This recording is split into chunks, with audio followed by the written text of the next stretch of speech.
Hello everyone, मैं उत्कर्ष गुप्ता, एक 9 pointer mechanical engineering department IT Bombay में। हम इस वीडियो के थ्रू डिस्कस करेंगे कि फेज डायग्राम्स क्या होते हैं, और हम दो टाइप के मटेरियल्स के लिए देखेंगे कि सब्सटेंसेस के लिए हम देखेंगे कि फेज डायग्राम कैसे ड्रॉ होता है। हम स्टार्ट करेंगे पीवीटी डायग्राम्स और हम उसके थ्रू ट्रांसजेंड होकर यहाँ जाएंगे। अगर तुमने पीवीटी डायग्राम वाली वीडियो, पीवीटी रिलेशन या पीवीटी डायग्राम वाली वीडियो अगर नहीं देखी है, देन इट्स फाइन। इसमें हम ज़्यादा चीज़ें को रिकैप करेंगे, but still if you need some more clarity, it's better to check that out before watching this video. So start करते हैं कि इसका रेलेवेंस क्या है। ये जो भी हम कॉन्सेप्ट्स इसके थ्रू पढ़ेंगे, उनको कॉन्सेप्ट्स ऑफ जो डेफिनेशंस हैं वो बहुत बेसिक हैं, वो लेकिन इंपॉर्टेंट है फॉर अ फर्दर एनालिसिस। सो इनको गो थ्रू करना इज इंपॉर्टेंट, सो दैट हमें उनकी क्लैरिटी रहे। जब हम उन्हें आगे डिस्कस करें तो हमें उन चीज़ों के बारे में पता रहे, और हमारे ज़्यादा फर्दर एनालिसिस में काफ़ी कॉमनली यूज भी होता है। सो इसलिए इसको जानना ज़्यादा इंपॉर्टेंट है। सो बात करते हैं हमारे पहले पीवीटी सरफेस। पीवीटी सरफेस क्या होता है? जब हम किसी हमने डिस्कस करा है कि हम जब कोई भी प्योर सब्सटेंस जिसका हम सिंगल कंप्रेसिबल सिस्टम्स में जब हम उसे ऑब्जर्व करते हैं, तो हमें से दो इंटेंसिव क्वांटिटीज के टर्म में हम उसकी पूरे एक स्टेट को डिफाइन कर सकते हैं। स्टेट उसकी बेसिकली कंडीशन बताती है, और उस स्टेट पे हमें जो स्टेट एक बेसिकली यूनिक पॉइंट पे हम उसे डिफाइन कर रहे हैं, तो हमारे पास जो भी प्रॉपर्टीज हैं वो सब भी उस पर करस्पॉन्डिंग वैल्यूज होंगी इंटेंसिव प्रॉपर्टीज की। अब उनमें से सिर्फ दो इंटेंसिव प्रॉपर्टीज उठा के हम उस स्टेट को यूनिकली डिफाइन कर सकते हैं। अब हम क्या करेंगे, इससे गैसेस बहुत कॉमनली यूज होती हैं, और गैसेस के लिए टेम्परेचर और स्पेसिफिक वॉल्यूम एक बहुत ही कॉमन पैरामीटर है, ऑब्जर्वेबल है। इसीलिए हम उन दोनों को यूज करते हैं और उसके टर्म्स में प्रेशर को निकालते हैं और उसे प्लॉट करते हैं, क्योंकि दो इंडिपेंडेंट क्वांटिटी से हम प्रेशर को डिपेंडेंटली कुछ रिलेशंस के थ्रू निकाल सकते हैं।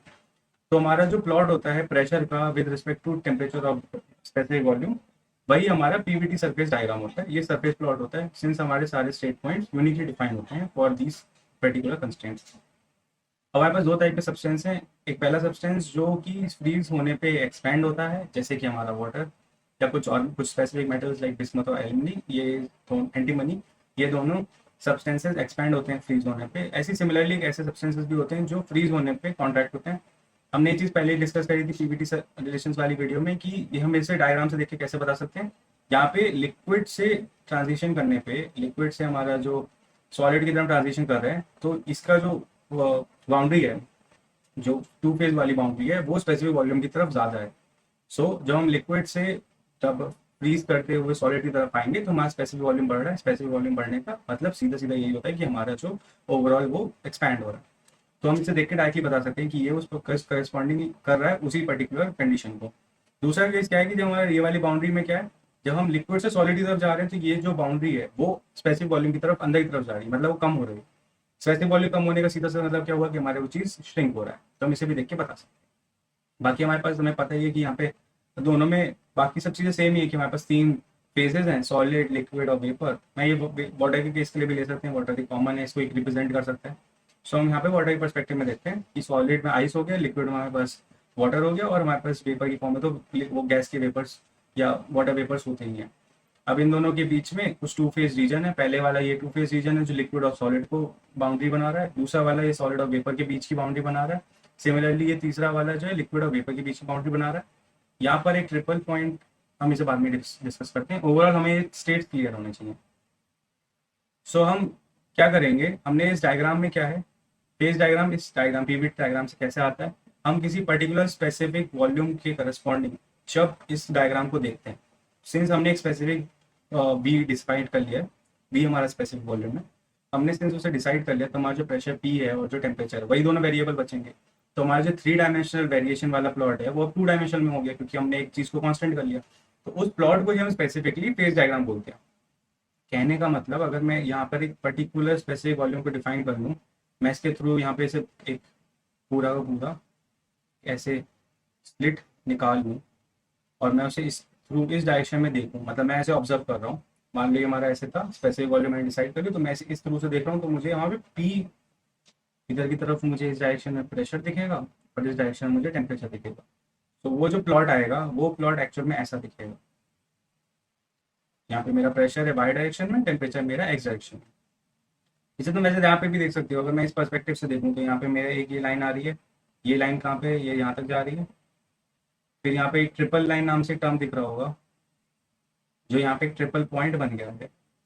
फिर हम इससे जब आगे बढ़ेंगे तो ये वेपर डोम है। वेपर डोम जो है वो श्रिंक होके फ्लैट हो गया है, क्योंकि हम इस डायरेक्शन देख रहे हैं तो वो फ्लैट है। तो वो जो चीज़ है वो यहाँ तक जा रही, क्रिटिकल पॉइंट तक पहुंचे, क्योंकि क्रिटिकल पॉइंट पे वो दोनों लाइनें मर्ज हो जाती है, तो एक यूनिक पॉइंट है। तो ये पॉइंट आगे बढ़ के हमारा क्रिटिकल पॉइंट तक पहुंच गया। अब सिंस यहाँ पे ये बाउंड्री है, तो ये इन दोनों के बीच की बाउंड्री ऐसे है, तो ये इन दोनों के बीच की बाउंड्री यहाँ पर है। सो ओवरऑल हमने क्या किया, उसको हम इस पर्सपेक्टिव देख रहे, तो हमें इस टाइप से हमने उसकी सारी बाउंड्रीज को डिफाइन कर दिया। हमें पता है कि इस बाउंड्री के अबाउट ये सॉलिड है, यहाँ इस बाउंड्री से यहाँ क्रॉस करने के लिए हमें एक सॉलिड लिक्विड वाले टू फेज रीजन में जाना पड़ता है, जो यहाँ पे इससे डिनोट हो रहा था। फिर मैं यहाँ पहुंच गया, तो मैं एक लिक्विड फेज में पहुंच चुका हूँ। ठीक है, मैं लिक्विड से वेपर में जाने के लिए इस वेपर डोम से गया था, जो यहाँ पर इस टाइप से डिनोट है। ये लिक्विड वेपर का साइमल्टेनियसली को एग्जिस्ट कर रहे हैं दोनों टू फेज रीजन के अंदर। फिर मैं वहाँ से पास ऑन होकर वेपर पे पहुंचा। ठीक है, मैं इसके बाद यहाँ पे सिंस सॉलिड से अगर वेपर जाना है, तो मुझे नीचे की इसके थ्रू जाना पड़ेगा, इस बाउंड्री के थ्रू, जो सॉलिड वेपर की टू फेज रीजन है।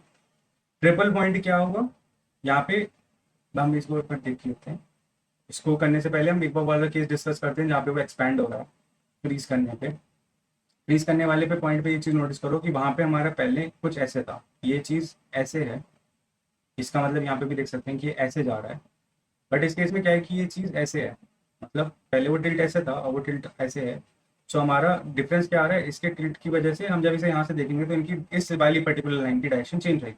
बाकी हमारा ओवरऑल प्लॉट सेम है, हमारा अभी भी जो सॉलिड और वेपर वाला बाउंड्री है वो अभी भी वैसी ही है, और हमारे ट्रिपल पॉइंट के बाद ये जो बाउंड्री आती है लिक्विड और वेपर की, वो भी अभी कैसी है, और हमारा क्रिटिकल पॉइंट भी अभी उसी जगह पर ही है। बट डिफरेंस क्या है, हमारा पहले वो जो पॉइंट था वो कुछ ऐसे था, बट अब वो शिफ्ट होकर वो यहाँ पहुंच गया।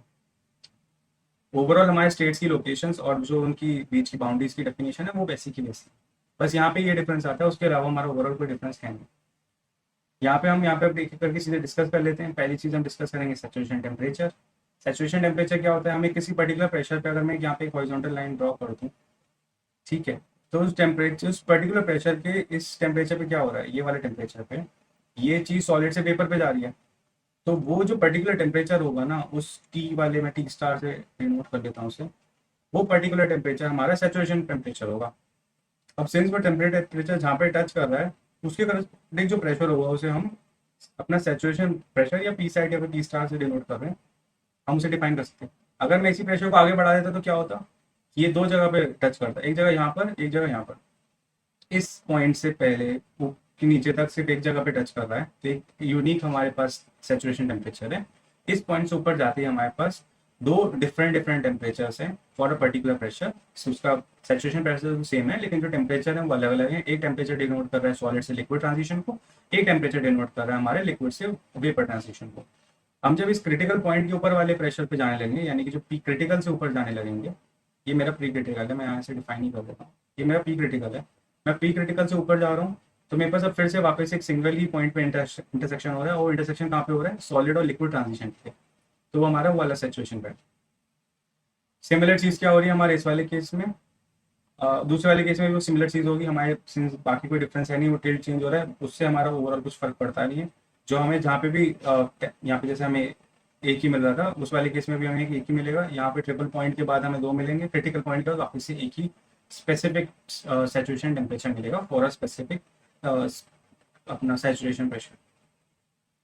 फिर अब हम बात करते हैं ट्रिपल पॉइंट की, जो हम लोग पहले बोला था कि हम इसे बाद में डिस्कस करेंगे, अब वो सही टाइम है।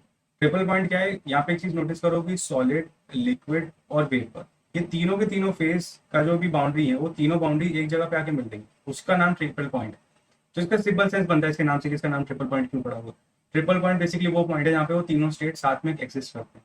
और वो ट्रिपल पॉइंट आया कैसे, ये जो लाइन है ट्रिपल लाइन, जो हमारा 3 डायमेंशन में ट्रिपल लाइन थी, सिंस मैं उसे एक एक पर्टिकुलर ऑब्जर्व कर रहा हूँ एक साइड से, तो वो मुझे लाइन की जगह एक डॉट दिखेगा, since line is a collection of dots. तो अगर मैं लाइन की एक्सेस की डायरेक्शन में आई करके देखूंगा तो मुझे वो डॉट दिखेगा। तो ट्रिपल पॉइंट मेरा वो पर्टिकुलर डॉट है जहाँ पे वो तीनों चीजें एग्जिस्ट कर रही हैं। अब इसका सिग्निफिकेंस फिजिकली क्या है, इस पॉइंट पे वो तीनों स्टेट साथ में एग्जिस्ट कर रहे हैं, states in the sense phases, वो तीनों फेजेस साथ में एग्जिस्ट कर रहे हैं।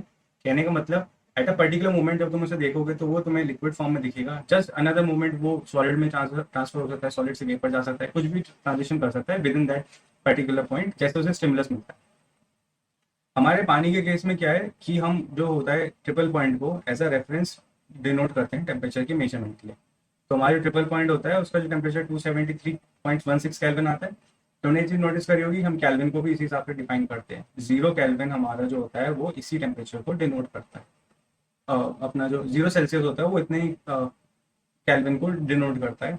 इसलिए ट्रिपल पॉइंट हमारा एक्चुअली रेफरेंसिंग का पॉइंट है। इसी पे हम अपने सेल्सियस पे स्टीम जो सेल्सियस स्केल होता है उसके 0 को डिफाइन करते हैं। और इसमें जो हमारा प्रेशर आता है वो होता है 0.6113 किलो पास्कल, जो कि तो एम्बियंट वाले से थोड़ा कम है। अब बात करते हैं हमारे क्रिटिकल पॉइंट की। क्रिटिकल पॉइंट यहाँ पे एक दूसरा इंपॉर्टेंट पॉइंट है जो हमें यहाँ पे है। क्रिटिकल पॉइंट वही है कि इसके बाद, इस रीजन के बाद, ऐसे यहाँ पे जो भी रीजन है, इसके बाद कोई भी लिक्विड और वेपर के बीच में कोई हम डिस्टिंक्शन नहीं कर सकते। कहने का मतलब वो दोनों चीज़ें साथ में इतनी फ्रीक्वेंटली चेंज हो रही होती हैं कि हमें वो दोनों की दोनों सेम फेज में दिखते हैं। ये इससे अलग है जहाँ पे ये दोनों चीज़ें साथ में एग्जिस्ट कर रही हैं बट फिर भी हम उनका डिस्टिंक्शन कर सकते हैं। ये जो लिक्विड वेपर वाला 2 फेज रीजन है वो दोनों साथ में एग्जिस्ट कर रहे हैं बट दोनों में हम डिस्टिंक्ट कर सकते हैं कि ये लिक्विड है और ये जो बबल्स हैं जो वो है वो वेपर के कॉरेस्पॉन्ड कर रहे हैं।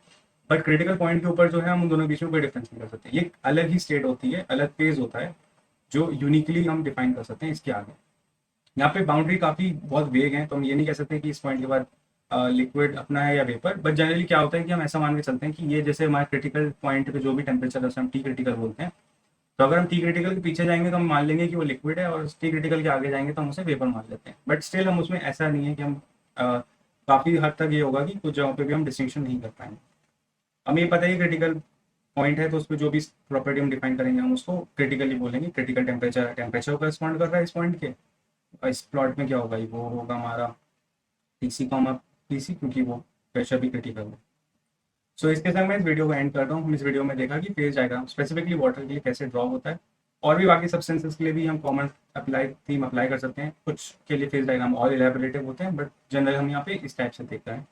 हमने ये देखा कि उसके 2 इंपॉर्टेंट पॉइंट्स, यानी कि जो हमारा क्रिटिकल पॉइंट है और साथ साथ ट्रिपल पॉइंट है, वो क्या क्या सिग्निफिकेंस है, फिजिकली क्या मीनिंग बनाते हैं, हमने वो भी देखा। सबने ये भी देखा कि हम सारी चीज़ों को कैसे पीवीटी रिलेशन वाले जो डायग्राम आए थे उससे हम पीवी डायग्राम पे फ्लो करें। इसके साथ मैं इस वीडियो को एंड कर रहा हूँ। अगली वीडियो में मिलते हैं। Till then bye, thank you for watching.